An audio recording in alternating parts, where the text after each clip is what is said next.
Good evening, ladies and gentlemen. Data here, and welcome to our first live episode of the New York Islanders franchise mode on NHL 25. As today we'll be doing the entirety, the off-season, the season, and hopefully the playoffs of year number 11, the 2034-35 season, for episode number 36 of our franchise mode series with the Isles here on NHL 25. We've done 35 episodes in the episodic format, I guess you could say, so far in this series through our first 10 seasons with the Isles, and now moving into year number 11. It won't be live streams all the way out from here, but with my deadlines coming up, with work and all that, and I'm going to be out of the country in the next week, then my wedding next month, a lot going on right now, so when possible, especially with today being a big marathon stream day, I thought a live stream would work out, and that's what we're doing here tonight. So our third live stream of the day, we did the Sens Hockey Legacy Manager early on, we did the Blue Jays MLB The Show earlier this afternoon, and now this evening we have the Islanders franchise mode before later a mock draft of the 2025 NHL entry draft coming your way. So if you are joining after we've already gone live, as this is part of the series that maybe you're following along after, not always following live necessarily, you can hop ahead to the 5-minute mark, and that is when this stream will get started. Until then, we'll start welcoming everybody in, and I will just do my YouTube side of things. Welcome to... I'm going to go ahead and pull up the...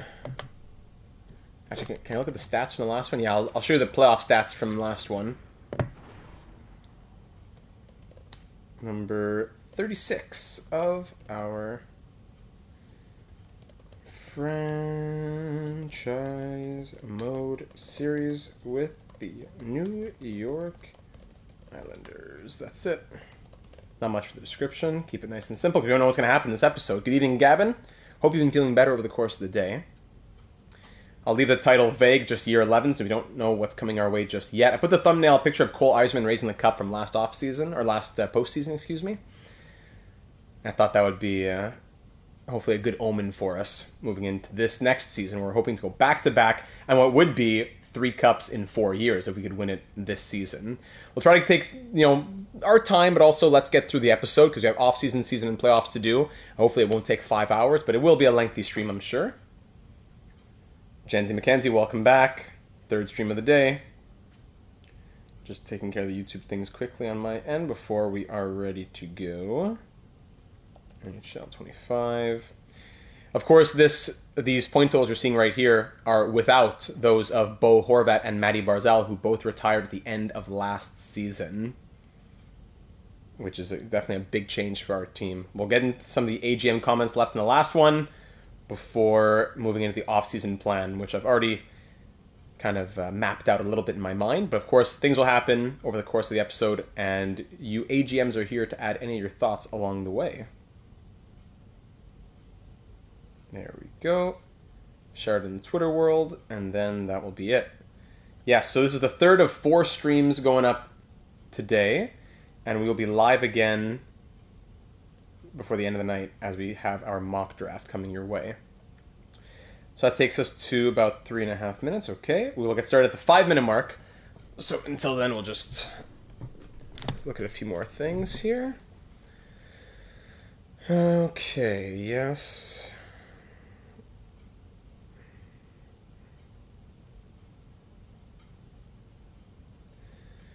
Give me one moment as I finish up this.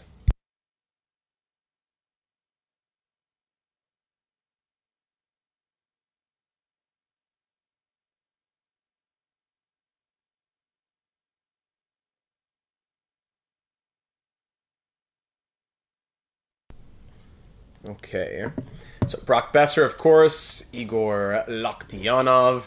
We have to talk about him and what happened to his overall.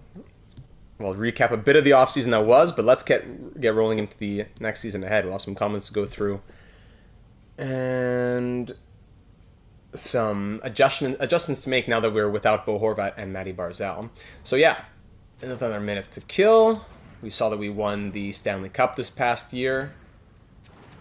If you're following along in the series so far, it was an incredible run that saw us beat the Devils in 7 in round 2, and then, it started with the sweep of round 1, and then beating the Bruins again in the Eastern Conference Final. But in the Stanley Cup Final, down 3-1, we won games 5, 6, and 7, all in overtime, 2 goals in Game 5 and Game 6, Matty Barzal scoring the OT winner. And then Game 7, that third line, still out there, Ralph Pricing scoring the OT winner. So all 3 goals coming from that third line. We hit the 5-minute mark, so let's get started now, ladies and gentlemen. I know there's not always going to be a ton of people watching live. I know more people will be watching after the fact. So if that's you, that's perfectly fine. You'll be watching along with the process, and you can always add your thoughts moving into year number 12, which will probably be a recorded episode after this one. Gavin said it was maybe my favorite playoff run ever, especially the final. Agreed. It was really something special. So yes, the Stanley Cup Final was a 7-game series that had us go down 3-1 against the Sharks. We thought that they were just too overpowered. Celebrini, Eklund, all these guys, Dickinson. Cagney says, word has it, Ralph Pricing is still spinning in celebration after his cup-winning goal, for good reason. Matty Barzal scored the OT winner in Game 5, then again the OT winner in Game 6, then Ralph Pricing, his line mate, scored the OT winner in Game 7 to capture our second Stanley Cup in the last... What are the stats here? Our third cup. That was our second cup in 3 years. So now, let me just pull this up here. Let me pull this up here. So, through 10 years with the Islanders so far, I don't have the big recap numbers for you just yet. That'll be coming your way once the series is over. But through our 10 years with the Islanders so far, we missed the playoffs the first 2 years. After that, it's been playoffs every year since year 3. We are on a 4-year win streak, a 4-year streak of winning the President's Trophy. We've won the Eastern Conference 5 years in a row, the Metropolitan Division 5 years in a row as well. And we have now won 2 cups in the last 3 years. We have been to 1, 2, 3... 1, 2, 3, 4, 5. We have been to 5 of the last 7 Stanley Cup Finals. We are 3-2 in those Stanley Cup Finals. 1, 2, 3, 4, 5, 6. And we have won 3 cups in the last 6 years. So if we could win 3 out of 4, and then 4 out of 7, that would be really something. But I think we can already call ourselves a dynasty at this point. 5 cup finals in 7 years, 2 cups in the last 3 years as well. I think we can call ourselves officially a dynasty. We've won 60-plus games in back-to-back years, and hopefully we'll stay just as strong moving into year number 11. But now it's without Bo Horvat, who retired after winning the Rocket Richard Trophy. It was Cole Eiserman who won the Art Ross. And so many storylines to follow along. I won't recap the entire season and postseason that was, but Brock Besser did win his second Conn Smythe Trophy. Now, a 3-time Cup champion and 2-time Conn Smythe winner with 24 points in 23 games. Porter Martone had 23, Eiserman 20 with 11 goals. Zupon, Kevin, Kapanen, Elmer Soderblom, the 6'8" behemoth, was a huge part of our run, including 1 game-winning goal. 4 goals, 11 points, -3 in 21 games. Yurchek, Pricing, 3 goals, 2 of them were game winners. That's crazy.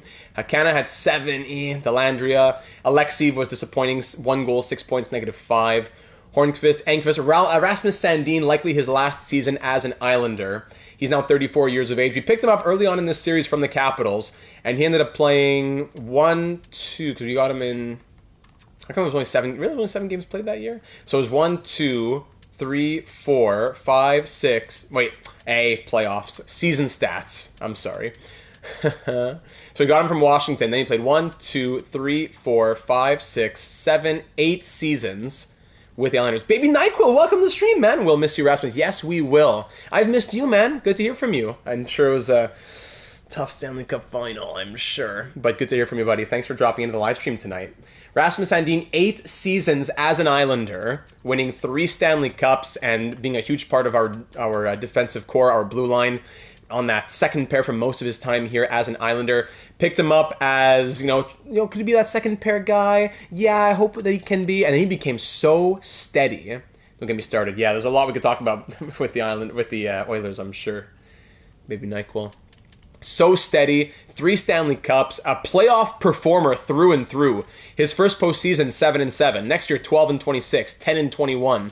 So he, in the postseason, so minus what? Minus 17 games. So he played 141 playoff games as an Islander, scoring 141 games, -5, 47 points in 141 games as an Islander in the postseason, winning his 3 Stanley Cups. So now his contract is up. We have defense ready to take over. Sandin probably on his way out, unfortunately. Bates, Kasparidis came up in relief. He's a rookie who will likely see the NHL this season. And Igor Loktionov, who was an 87 overall, but now, the clock struck 12 on midnight of his birthday.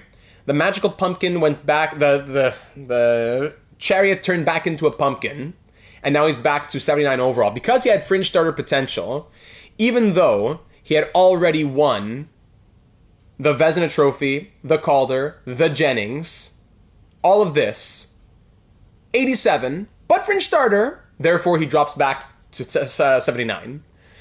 So if he can continue to simulate as the goalie that he's been, I don't really mind if he's a 51 overall. He's had back-to-back 30-plus win seasons. He has 13 shutouts in his, -3, his 101 appearances as an Islander. He has been amazing. If he can continue to do that, the problem is, though, we've signed on to a big extension paying him $8.4 million starting next year. So if he, again, can continue to simulate as he is, I don't mind paying him. But if he's going to fall apart in performance, then we can't keep him. If EA had a player edit feature like the show, I'd say just edit him. But of course, the universe wouldn't allow that. And Augustine was not great when he had to come in relief. Anyways, I digress. So that was the postseason. Stanley Cup champions once again. So much to be excited and proud of. We can't look at Bo Horvat's stats, unfortunately, but we know how much he did for our franchise. He was a huge part. Captain raising the cup again. And alternate captain Matty Barzal, who was a lifer here on the island, also retiring. So big changes to our team moving into year number 11. President's Trophy, Stanley Cup, individual awards. Art Ross went to Yzerman. Hart went to Yzerman. And then also the Conn Smythe to Besser, and the Ted Lindsay to Yzerman, as well as the Maurice Richard to Bo Horvat in his retirement season. So with all that he did in his regular season performances, I asked Wild Bronco to look up some numbers, and he did exactly that. Let's read some of the comments now left by the AGMs in the last one. Starting with that comment from Wild Bronco. Yeah, so Bo Horvat is the oldest player ever to hit the 60-goal mark, as Phil Esposito was 32 when he scored 61 in 1974-75, and then obviously 31 in 73-74 when he scored 68. Hobbsy, go Isles, welcome aboard. Are you able to stick around for this one a bit more, Hobbsy? Workday's done. 67 goals would put him third all-time by a player who's 30-plus, behind Esposito and Lemieux's 69 as a 30-year-old in 95-96. Horvat is also the oldest player to ever hit the 50-goal mark, beating out 36-year-old Ovechkin in 21-22. Awesome. Good to hear, Hobbsy. Technically, he would have beaten Ovi in 31-32 too, with 54 as a 37-year-old, yes. Horvat beats out 32-year-old Ovi and Esposito to be the oldest Rocket Richard winner. He's also the second oldest player in AHL history to hit 100-plus points, behind 40-year-old Gordie Howe's 103 in 1968-69. He does beat out 35-year-old Johnny Buchik, who scored 116 points in 70-71 for most points by a 35-plus-year-old player. Several players are 30-plus, including the seasons that Gretzky had and all of that. But just to say, a historic season from Bo Horvat, who retires on the back of those awards and great accolades, and doesn't hold any all-time records with the Isles. Matty Barzal now goes out as the longest-serving Islanders player, 18 seasons, 1,311 games played. Next up is Besser, moving into what will be his 10th season, and Cole Yzerman, I think, at the same. He's at 721 games played. Yzerman trying to close in on Mike Bossy eventually, perhaps. We'll see what happens. But, yeah, I think that's about it for the records and the season that was. Rookie records. Season records, yeah, nothing from Bo in single season records. Just Loktionov with his shutouts and Augustine with his wins. Rookie records, game records, there you go.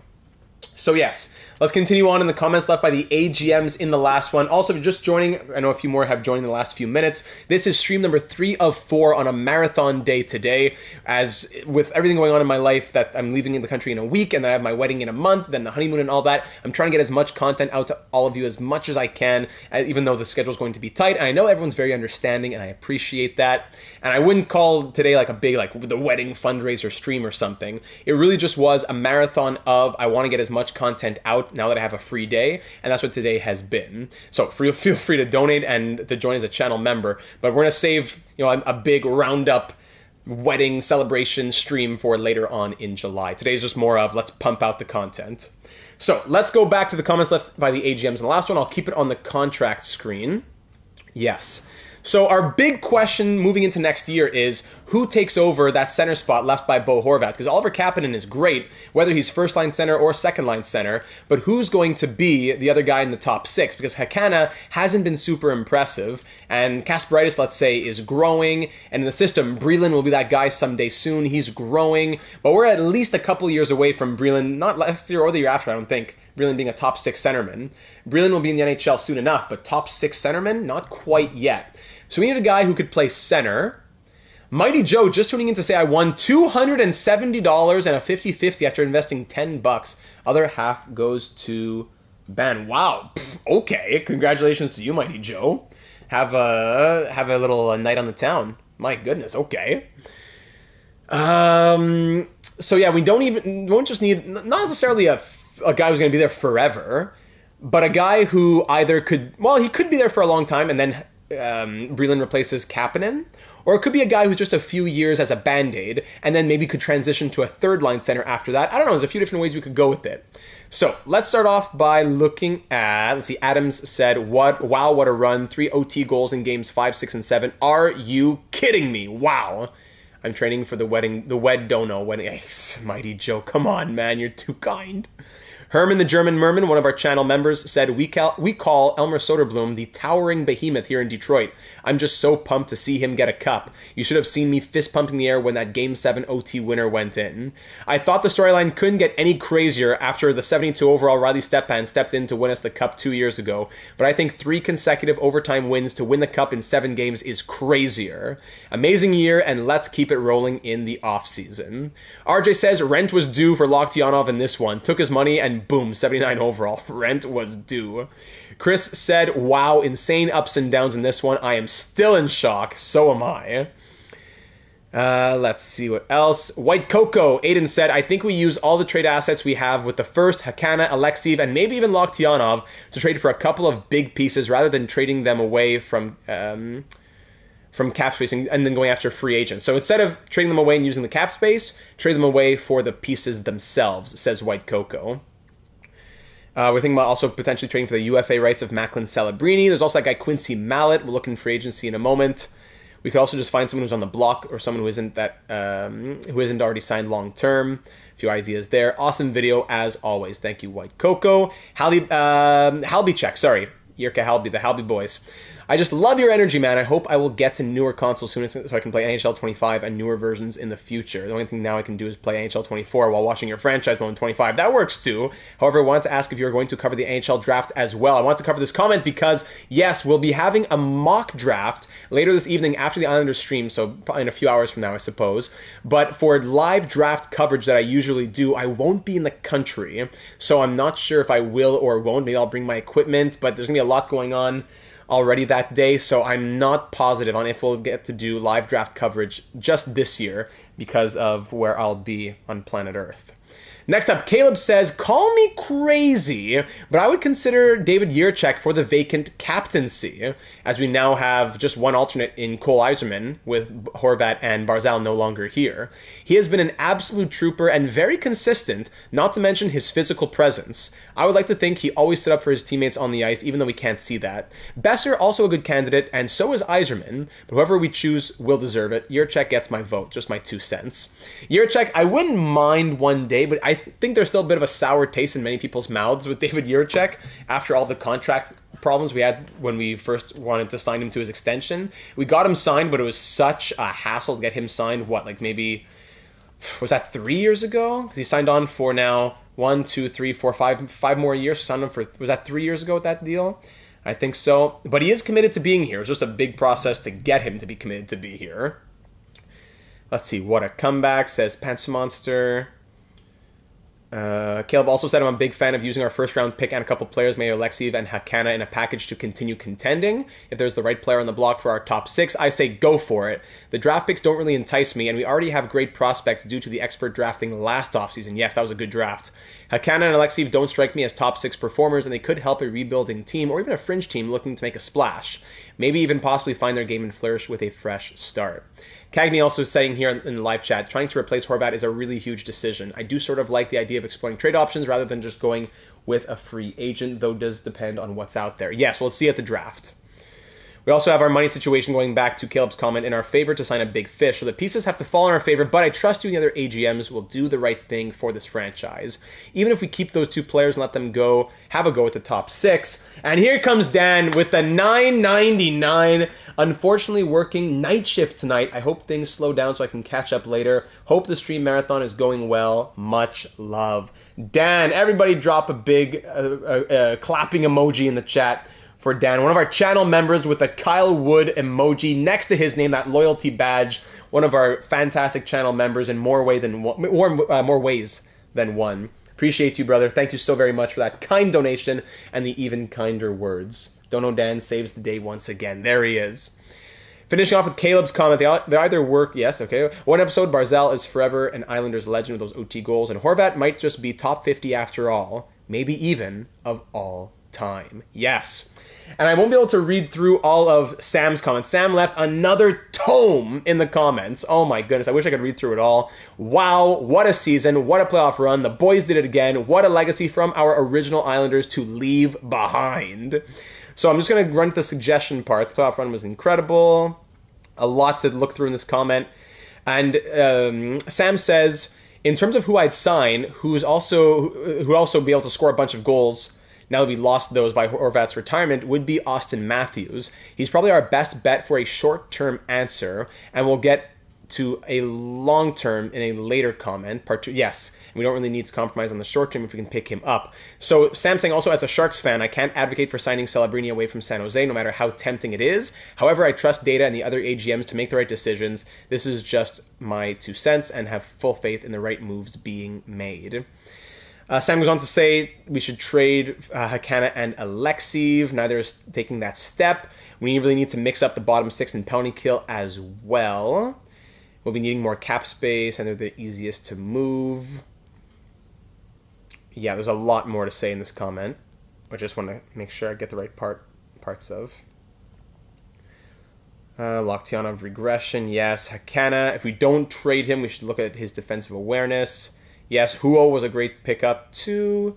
Platt, make more on defensive awareness. Yeah, a few different of the off-season focuses. I think that's mostly it. Francesco was talking about, let's see, sell the farm if you have to, go for the 3-peat.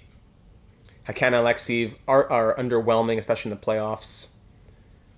Don't sign Sandin as good as he was, and maybe even consider Ralph Pricing for an alternate captaincy. Yes. Gavin, speechless, what a cinematic playoffs, and are you kidding me? 3 straight overtime wins to capture the cup from down 3-1, and the regular season numbers from Hart and maybe Captain Yzerman and Rocket Horvat, that whole season was a movie. Legendary stuff from this Isles group. I will miss this core, so will I. Now looking towards next season, the days have finally come where we need to replace the core, and I am really loving the idea of Celebrini. I would trade for his rights 100%, maybe giving up a guy like Summers in the deal. We would fill our second-line center gap perfectly, or maybe even take the first-line center spot and allow Kapanen to continue to thrive on the second line. Okay, some more thoughts. Thanks, Data, for the great episode. Your energy never disappoints, and I am trying to set up a channel membership. No problem at all, Gavin. Appreciate you being here in the chat and leaving your thoughts in the comments. See you at the draft, and let's go Isles. So, all those comments being said, thank you for bearing with me there. All these comments being said, something that I'm really thinking about, I have to say, is Macklin Celebrini. And let's get into the draft and start talking about this a little bit more. So, if we get into the NHL entry draft here for 2035, the 2034 draft, if we look at the potential idea, before we look at the trade blocks, just the idea of Macklin Celebrini. Now, we just beat him in the Stanley Cup Final, and he's about to get paid in free agency. Does Macklin Celebrini, and hold on, let me go back here.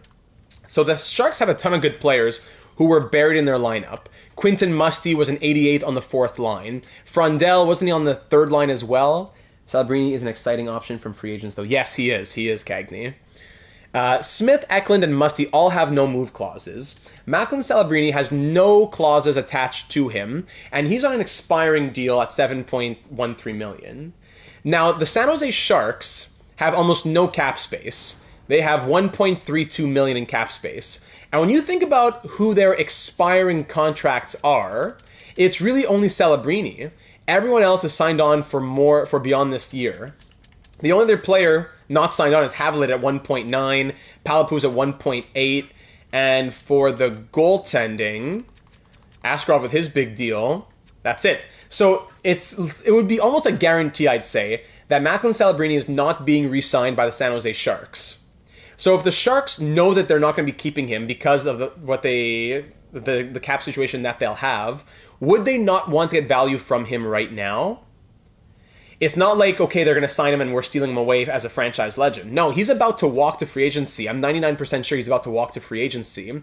And wouldn't Celebrini want to have first conversations with the team that just beat him in the Stanley Cup Final so he can get back and win a Stanley Cup himself?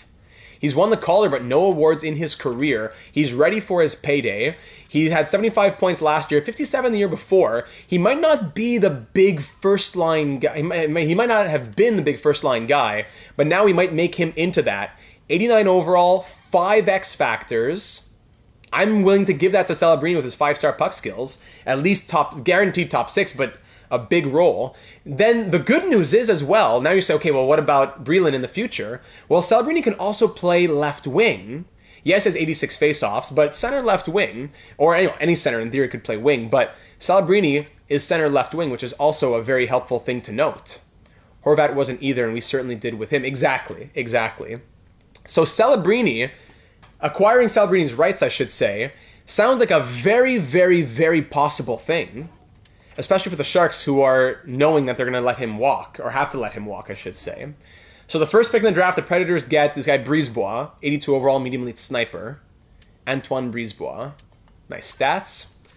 So if we want to consider acquiring Macklin Celebrini, we could do that. But we also want to look at the trade blocks around the NHL and see who else might be out there who we could think about in our top 6. So, Kakko, more centers, though. McTavish, McTavish doesn't want to come here. Boisvert is interesting, but he doesn't want to come here either. We can't acquire his rights. Buffalo, Calgary, Coronado. Again, wingers, though. Connor Zary, we need guys who are center eligible for the top 6. Center eligible top 6 forwards. Anyone else who might be out here on draft day?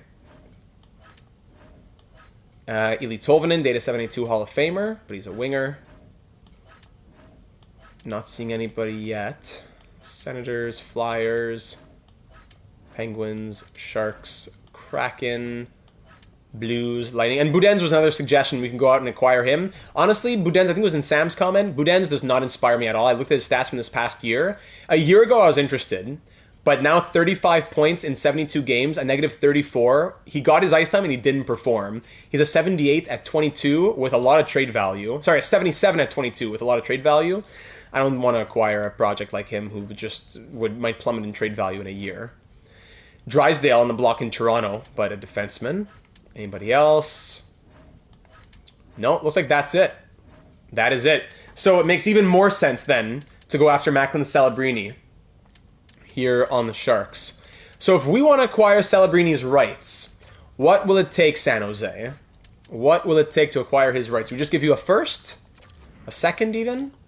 Would a second get this done? Pick 64 for Macklin Celebrini. If Gensel's rights go for like a second or a third. Celebrini, in this universe, he's good, but he's not like a 100-plus point player yet. A second for Macklin Celebrini. Are we okay with sending this offer, ladies and gentlemen? What do we think about this?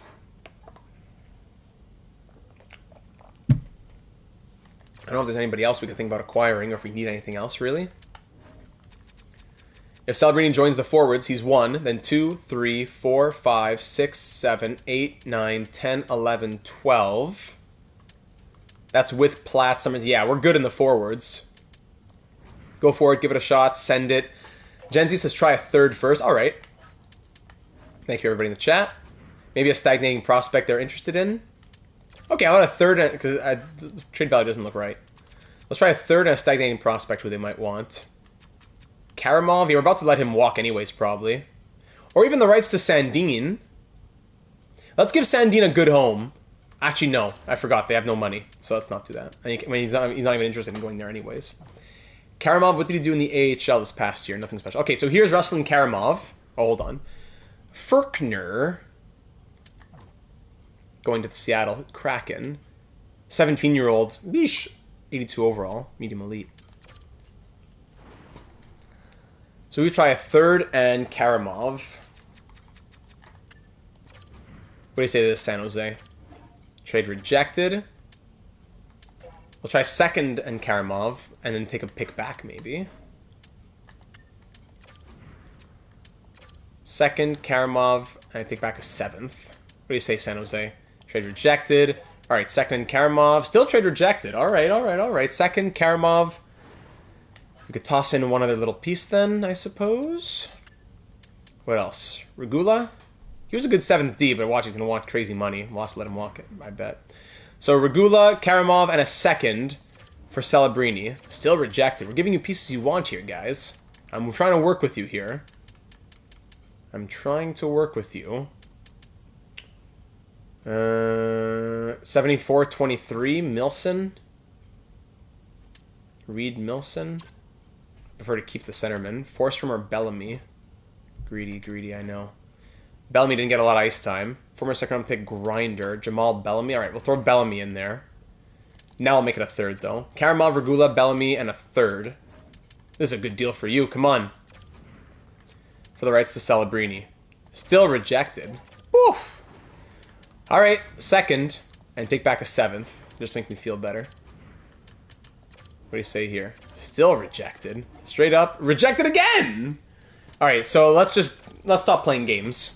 Here's a 1st, and I'll take back like a 4th or something. 4th and a 7th to start. So pick 32 for Celebrini, a 4th and a 7th. Trade accepted. Yeah, let's not play around too much. Pick 32, I don't mind moving that. They don't want the 2nd? Fine. Take the 1st, and there you go.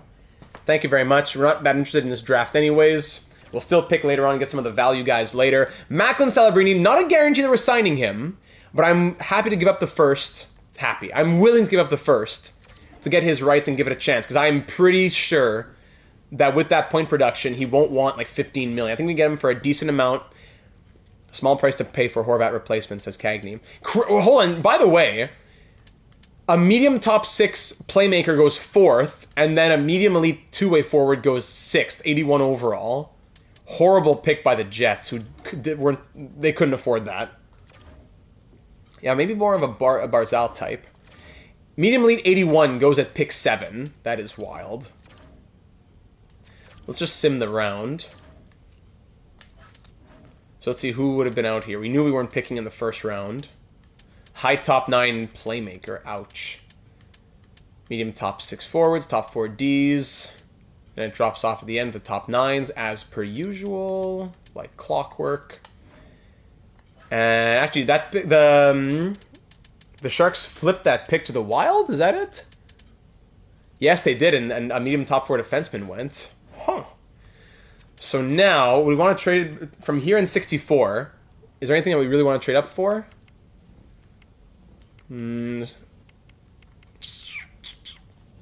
Yashin, Theo Yashin, 3 years away, sniper.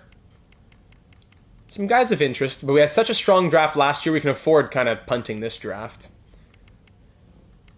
We just take a stab at one of these other guys later on. Yeah, I'm going to say that's what we do. Let's sim to pick 64. At 64, last pick of the 2nd round.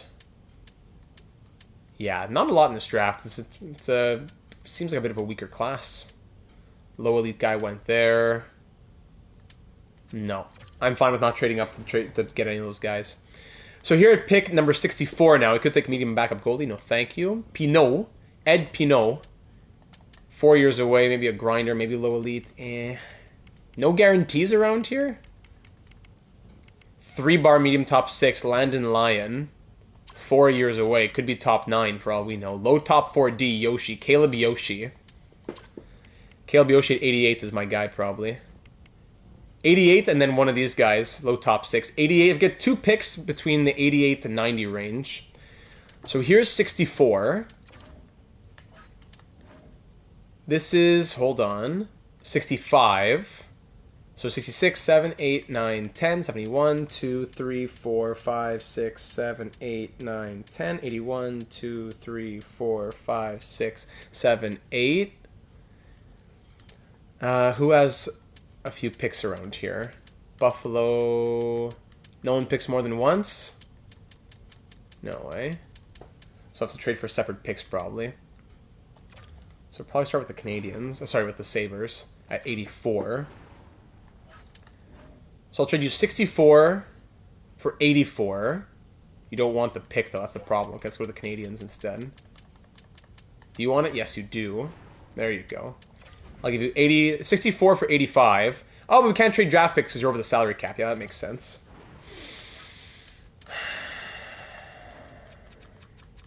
Our current prospects may have more value to us over the rest of the series than what we can get with auto scouting, giving us limited options, hoping these guys can become impact players. Agreed.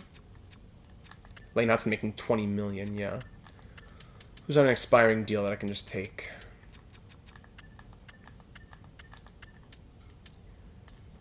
Beecher 2.4. Here. But then that's value to the deal. I don't want value.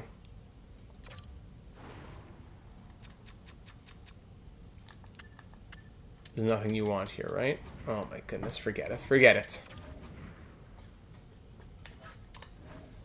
Gen Z said take the 3-bar medium elite, maybe? Let's see what happens when we get to that pick. And we'll try the Red Wings.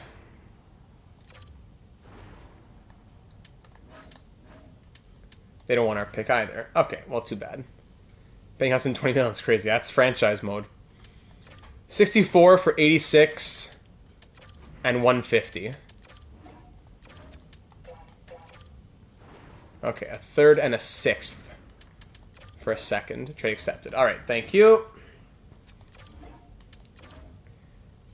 At pick 86 now, we'll take Yoshi. And then one of those low top 6 forwards. So Caleb Yoshi, welcome to the Islanders. There you go. 64 overall, low top 4D at... Sorry, 64 overall, low top 4D at... Was he 18? Yes, 18 years of age. Good, okay. Now for one of those low top 6 guys. We pick at 96. Can we wait until then? No, we can't. Depends who we want, though. Do we want Trudeau? Bernard Trudeau? 17-year-old who's 3 years away. That's tempting. Kip Waite, 4 years away as a winger. And then Barrett, a sniper. Jared Barrett, 4 years away at 18. Now, Trudeau sounds like the guy to me. So, everyone's favorite Mario character. There he is. Let's try to trade with the Oilers.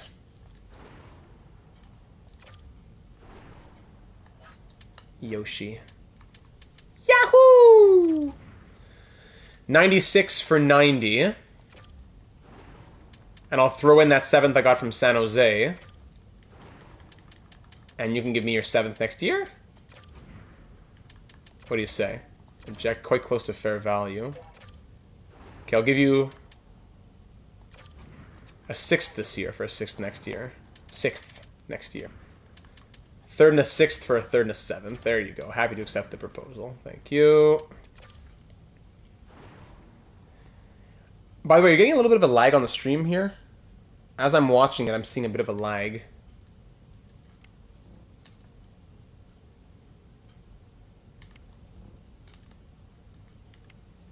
But I can't stop the recording. Are we still live? Yes. Someone just put in the chat that everything's okay. So I don't know why. I can't stop the stream. If I want to stop the stream right now, it's not letting me stop the stream. But I don't want to. But okay. Trudeau. Bernard Trudeau. Mine just buffered. Okay, let's hope that the internet doesn't cause any problems anymore. I'm seeing your chat on my screen, but not on my PlayStation. The PlayStation's not listening to me right now. But Trudeau, welcome to the team from the Halifax Mooseheads. 62 overall, low top 6 center playmaker. Fingers crossed for the internet, please. We have to do 2 streams for the Blue Jays.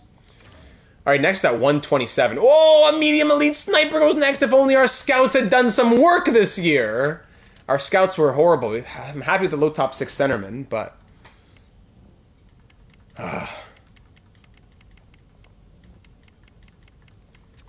Between here and our next pick, anybody who stands out?